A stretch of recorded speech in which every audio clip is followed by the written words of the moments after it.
क्या शराब के नशे में था अजीत पवार के प्लेन का पायलट? ये सवाल अब हर सोशल मीडिया पर पूछा जा रहा है। ये सवाल इसीलिए पूछा जा रहा है क्योंकि उसी पायलट का नाम अक्सर शराब पीकर विमान उड़ाने की घटनाओं में दर्ज है। और अगर अजीत पवार के प्लेन की कमान एक ऐसे पायलट के हाथों में ना होती तो शायद आज अजीत पवार जिंदा होते। ये कोई भावनात्मक नारा नहीं है, ये उस सिस्टम पर सीधा सवाल है जो कि बार बार खतरे की घंटी बजाने के बाद भी सोता रहा। जिस पायलट को 2010 में दिल्ली एयरपोर्ट पर उड़ान से ठीक पहले शराब के नशे में पकड़ा गया, जिस पायलट ने 2017 में दोबारा वही गलती दोहराई और डीजीसीए द्वारा 3 साल के लिए सस्पेंड किया गया, उसी पायलट को एक डिप्टी सीएम का प्लेन उड़ाने की इजाजत दे दी गई। सवाल ये नहीं है कि हादसे वाले दिन उसने शराब पी थी या फिर नहीं। सवाल यह है कि जिसकी फाइल ही शराब, सस्पेंशन और गैर जिम्मेदारी से भरी हो, वो कॉकपिट में बैठा ही क्यों था?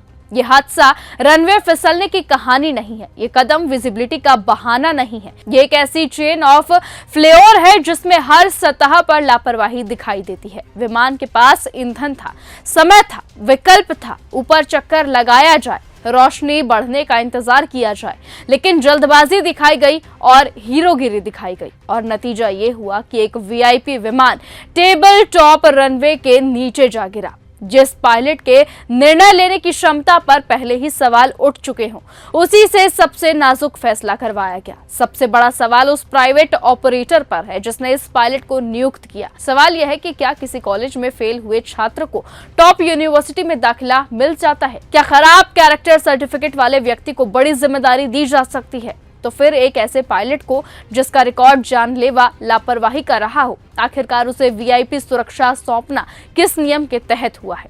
ये सिर्फ एक गलती नहीं, ये गंभीर लापरवाही है और लापरवाही जब जान ले ले तो अपराध बन जाती है। ऐसे में अगर आज जांच एजेंसियां सिर्फ एक तकनीकी भाषा में रिपोर्ट लिखकर क्लीन चिट दे देगी तो ये सच्चाई के साथ सबसे बड़ा मजाक होगा, क्योंकि सच्चाई ये है कि अगर प्लेन का पायलट शराबी ना होता, अगर नियम कागजों से निकलकर जमीन पर लागू होते, अगर वीआईपी सुरक्षा को मजाक ना बनाया गया होता तो आज शायद अजीत पवार हम सबके बीच होते। और सवाल यही है कि इस हादसे की जांच का केंद्र आखिरकार कब खुलेगा?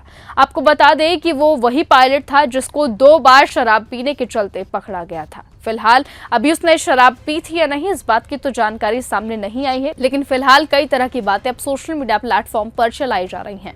देखना होगा कि आखिरकार जिस तरीके से ब्लैक बॉक्स बरामद हुआ है उसके बाद क्या कुछ बातें निकलकर सामने आती हैं।